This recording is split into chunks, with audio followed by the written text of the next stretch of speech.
নেতায় আসার পর সন্ত্রাসীদের সাহস বেড়ে গিয়েছে।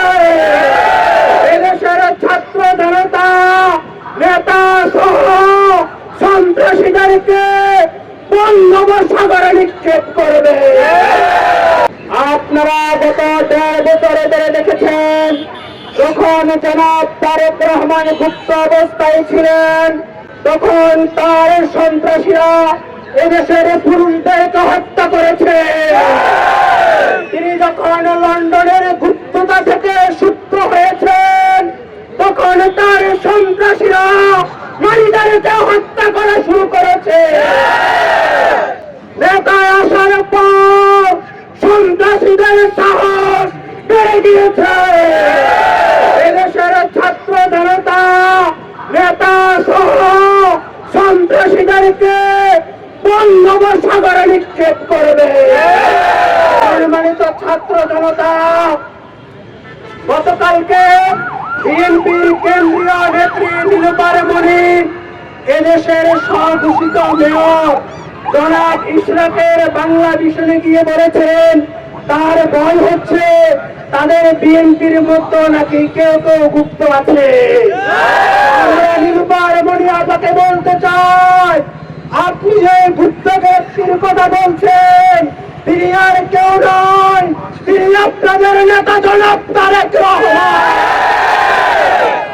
তারেক রহমান হচ্ছে গুপ্তধরের নেতা, বিএনপি হচ্ছে গুপ্তধরের দল। সুতরাং আমরা দেখেছি ফেনী, নোয়াখালী, লক্ষ্মীপুরে 3টা সফল জনসমাবেশ জামাত ইসলামী করার পর বিএনপির জেলা নেতার পাশাপাশি কেন্দ্রীয় নেতাদেরও মাথা মুঠা নষ্ট হয়ে গিয়েছে। বৃহত্তর নোয়াখালীর মানুষ দেখিয়ে দিয়েছে এই অঞ্চলের ইসলাম প্রিয় মানুষ আর কোন হত্যাকারীদেরকে গ্রহণ করবে না, তারাবাসদেরকে গ্রহণ করবে না, কোন গুজববাজকে গ্রহণ করবে না। সুতরাং বিএনপির নোয়াখালী জেলার কিছু নেতাদেরকে আমরা দেখেছি গত 15 দিনে তাদের শিশুর পক্ষে একটা লেখা লিখতে আমরা দেখি না, কিন্তু প্রতিদিন জামাত এবং শিবিরের বিরুদ্ধে 5টা করে তিনি গুজব পোস্ট করে। এই গুজব বাতি দিয়ে নির্বাচনের বৈতরণী পার হওয়া যাবে না।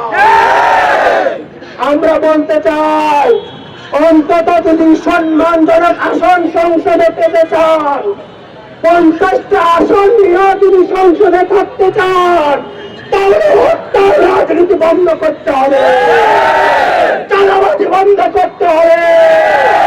আমরা দেখেছি গতকালকে চট্টগ্রামের মিরসরায়ে ছাত্র দলের একজন নেতাকে দর্শন করার কারণে গ্রেফতার করা হয়েছে। ছাত্র দল মানুষের সংগঠন না, ছাত্র দলের সংগঠন না, ছাত্র দলের দর্শনকারীরা ভরে গিয়েছে, ছাত্র দলের তারাবাজরা ভরে গিয়েছে, ছাত্র দলের হত্যাকারীরা ভরে গিয়েছে। সুতরাং এই হত্যাকারীদের থেকে, এই দর্শনকারীদের থেকে, এই লুপ্তরাষ্ট্রের থেকে যদি ছাত্রদলকে মুক্ত করা না যায়, ছাত্র দলের অস্তিত্ব টিকানো যাবে না, যাবে না।